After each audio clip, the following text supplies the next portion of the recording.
만약에 이용학의 그림을 만약에 뭐 영상으로 찍는다. 그러면 이용학의 표정이 어떨 것 같아?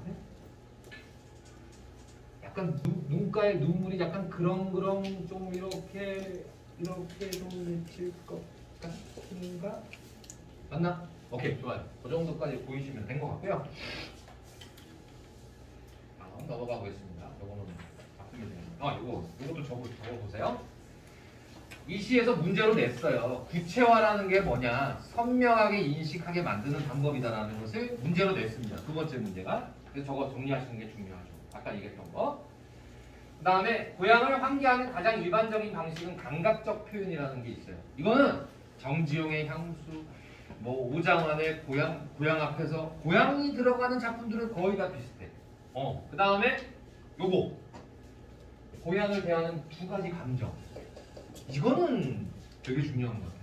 이 작품들에 보면요, 자기가 생각하는 고향이라는 걸 떠올리면 보통 두 가지 감정으로 나가는 게 많더라고요. 첫째는 뭐냐면 상실감과 애상이요. 고향을 떠올리면 내가 생각하는 진짜 고향은 언제나 없어요. 그럼 고향을 왜 떠올리냐면 뭔가 그리워할 만한 대상, 원초적인 감정이에요. 선생님도 고향은 부산이지만 부산을 지금 가보면 다 달라져가지고 선생님이 생각하는 어릴 적의 그 고향은 없습니다. 항상 없는 거예요. 시에서 진정한 고향은 언제나 사라져 있어요. 그러니까 그리움으로 연결된다는 뜻입니다. 항상 상실감이에요. 상실감. 이게 재밌죠, 그죠? 네. 그래서 고향이라는 것의 일반적인 감정 두 가지는 상실과 그리움으로 잘 간다라는 것을 여러분들이 체크하시고, 그래서 한 작품을 읽고 나서 얻어낼 것들이 이렇게 많죠. 이걸 우리가 뭐라고 부른다? 시를 분석하는 거라고 하는 거예요. 네. 이건 시 분석이라고 하는 거지. 그러니까 모르는 작품이 나온다 하더라도 아는 작품이 나온다 하더라도 기본적으로 5가지 구성 요소를 떠올리시면서 제목 읽고 상황이나 이런 것들을 구체화시키는 연습하신 다음에 정석에도 표현법, 기상정계 그것은 문제에서 알려주기 때문에 잘 정리하시면 돼요. 이게 기출 분석하는 겁니다. 시 분석이에요. 몇 번만 해보시면. 그래서 기출문제 풀어보시라고 하는 거고. 두 번째. 그러면 이거는 이제 내적 증거를 주고 문제를 푸는 거니까 넘어가도록 하겠습니다. 선생님 교재 맨 앞쪽에 그래도 이걸 안 할 수는 없으니까 간단하게 넘어가도록 하겠습니다. 3페이지를 가보시면 4페이지입니다. 4페이지에 가보시면 태도란 상황과 청자 대상을 바라보는 눈이라 한 번 정도 읽어보시면 될 것 같아요. 요 태도라는 말에서 어조라는 말을 썼는데 어떤 뉘앙스를 우리는 태도라고 불러요. 그래서 청자에 대한 화자의 태도, 대상에 대한 화자의 태도에 따라 권유, 명령, 기원, 예찬, 수능, 소망, 의문, 간청 여러 가지가 있고요. 냉소부터 해서 풍자야까지가 있습니다. 이 많은 것들이 전부 다 주제, 의식이에요. 그럼 적의 선지에서 그대로 녹아져 내려가는 거죠. 그러면 이러한 태도란, 어조란 그럼 뭐가 결정하느냐? 그래서 선생님이 우리가 보통 태도 이런 말 하면 이렇게 생각하라는 거죠. 그래서 거리라는 거예요. 태도는요, 대상에 대한, 청자에 대한 어떤 디스턴스를 갖느냐의 문제야. 어떤 스탠스를 취하냐의 문제야. 라고 기억하시면 돼요. 태도가 그런 거예요. 만약에 이용학의 그리움이나 이시영의 마음의 고향은요, 고향을 떠올리는 이 사람이 고향에 대해서 멀리 느끼는 거야? 가깝게 느끼는 거야? 바로 눈앞에 있는 것처럼 느껴야 될 거 아니야. 맞죠? 그게 태도인 거예요. 이해되시겠죠? 자, 그러면 오늘은 이 교재의 첫 번째 작품 중에 하나인 이거를 한번 얘기를 해보겠습니다. 만약에 이런 작품이 딱 나오잖아요. 신경님의 농부라는 작품 3페이지에 있어요. 시를 읽는 방법에 대한 얘기입니다. 마무리 해볼게요. 시를 읽을 때 어떻게 읽으셔야 되느냐? 제목부터 보셔야 돼요. 제목, 농무가 돼 있잖아요. 농부들의 춤이라는 뜻입니다. 농부들의 춤이라는 제목이에요. 그럼 이 시에서 농부들의 춤이라면 굉장히 중요하다는 뜻 아니겠어? 그래서 농부들이 춤추는 대목이 딱 나와 있어요. 어디죠? 빨리 찾아가 보세요. 그렇지. 여기 보면 춤추는 게 거기 나와 있죠? 우리는 점점 신명이 난다. 한 다리를 들고 날다리를 굴거나 고개짓을 하고 어깨를 흔들거나 어깨를 흔든다. 밑줄 딱 치면 이게 농구야. 농부들이 춤을 추는 거거든요. 근데 통상 우리가 춤은 어떨 때 춤을 추지? 그렇지. 환장할 만큼 기쁠 때. 환장할 만큼 기쁠 때. 근데 읽어보시면 이 사람들이 전혀 춤출 상황이 아니야. 역설적 상황이라고 적으시면 돼요. 이 시에서는 역설적 상황입니다. 이 시에 등장하는 농부들은 신경님은 농부의 어떤 가면을 쓰고 여기 등장을 하는데 이 농부들은 첫째, 네 번째 줄 가보세요. 답답하고 고달프게 사는 것이 원통하다 밑줄 쫙 치시면 자신들의 정서와 태도를 다 얘기해요. 고달퍼, 힘들어, 농촌 사회가 몰락하고 있던 당시에 1960년대, 70년대 얘기예요. 1960년대, 70년대는 우리나라가 갑작스럽게 산업 구조를 바꿔요. 농업 기반 사회에서 산업 기반 사회로 생산 기반 사회로 바뀌는 그 시점이에요. 대전환기예요. 그래서 도시에는 누가 필요했냐면 노동자들이 필요했어요. 싼 값에 값싼 노동력을 제공할 사람들이 필요했어요. 그럼 어디에서 구할 수는 없으니까 어디서 이주해 오길 바랬느냐? 농촌에서 도시로 이주 계획을 세웁니다. 그래야 값싼 노동력을 우리가 동원할 수 있잖아요. 그래서 농촌을 죽이는 정책을 펴요. 당시 시대 분위기가 그랬죠. 그러니까 그것을 그대로 읊어요. 답답하다. 그 다음에 고달프게 사는 게 원통하다죠. 그리고 이 작품은 시상전개가 어떻게 되어 있냐면 진이 울린다, 막이 내렸다. 자, 보통 공연이 끝났나 봐요. 그렇죠? 그 다음에 오동나무에 전등이 메어 달린 가성무대, 구경꾼이 돌아가고 난 텅 빈 운동장, 여기다 줄자 치시면 공간이 나오죠. 1번이네. 그러면 텅 빈 운동장에다 어떤 분위기를 우리에게 보여주냐면 적막해, 쓸쓸해, 사람들이 없어. 얘기했죠. 왜 사람들이 없다고요? 전부 다 어디로 이주했습니까? 네, 도시로 다 이주했습니다.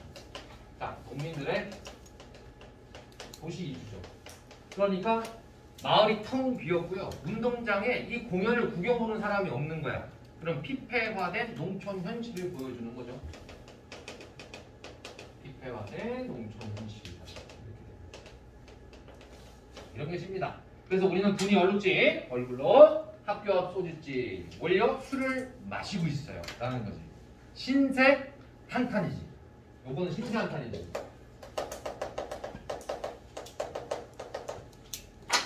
이게 처음 시작입니다. 라는 거예요. 공간이, 시상전개가 공간의 이동 순서대로 되어 있어요. 1번 텅 빈 운동장, 2번 학교와 소주집, 3번 어디로 이동되느냐? 공간 이동이 꽹과리를 앞장세워 장거리 동그라미 치면 돼요. 장터죠, 장터. 공간 2라고 해봅시다.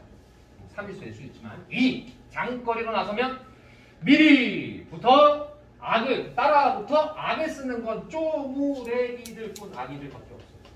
그러면 청년들이 없어요. 젊은이들이 없어. 라는 얘기야. 장터에 사람들이 없어. 다 도시로 이주했기 때문이야. 처녀애들 마찬가지입니다. 농사를 짓는데 직접적인 노동력을 댈 수 있는 사람들이 아니죠. 아이들하고 처녀들밖에 없는 현실입니다. 철없이 낄낄대요. 현실을 몰라요. 그냥 웃고만 있어요. 정신없이 이거야. 그 다음에 보름달이 밝아 어떤 녀석은 꺽정이처럼 울부짖고 대변하는 인물이 한 명 나옵니다. 대변하는 인물이 한 명 나오죠. 그냥 일어나봐요. 또 어떤 녀석은 서림이처럼 세해대요. 그러니까 울고 붓고 웃고 있지만 이런 얘기지. 그런데 중요한 것은 이겁니다.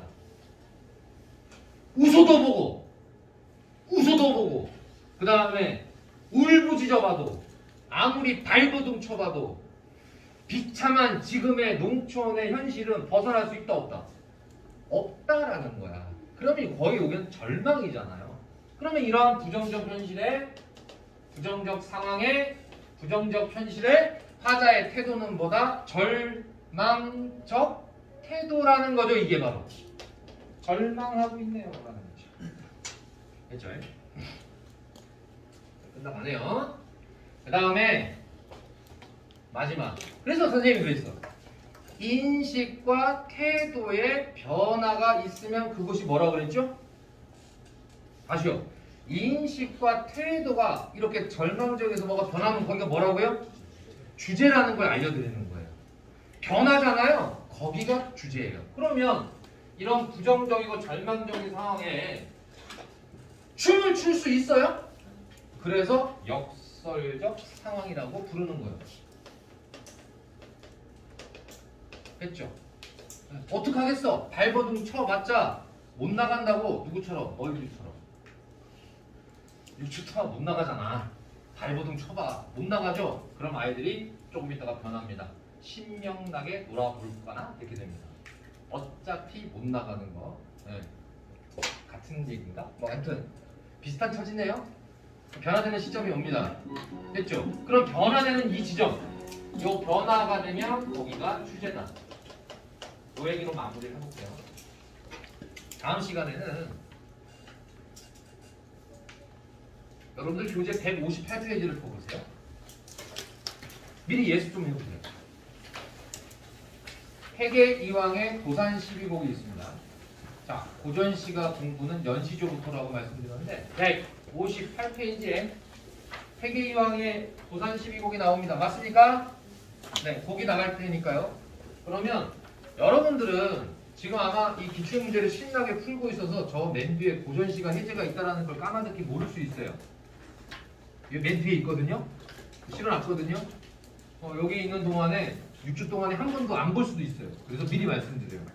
여기가 뒤가 고전시가예요. 가사와 연시조부터 들어갈 겁니다.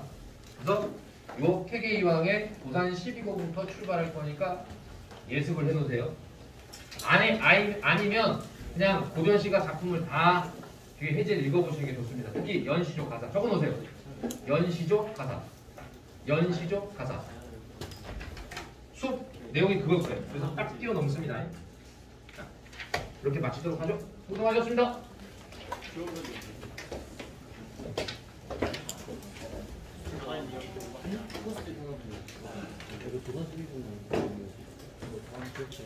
다음 수업 시간에 진도 나간다. 안 읽어주면은 뭔 말인지 몰라요. 연시조가 뭐냐고? 시조 여러 개가 있는 거. 도산시비고, 도산구가, 오우가, 변해요 이런 거. 이런 식으로 매화사.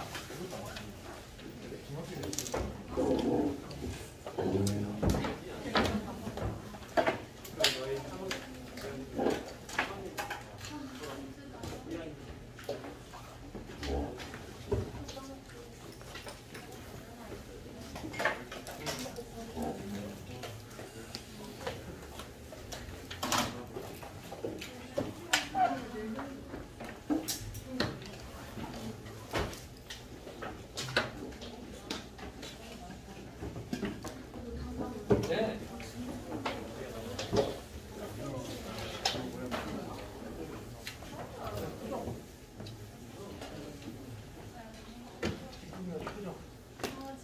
정서는 표정이다.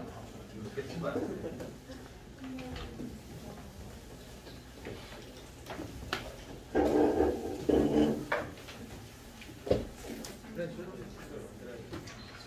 그래,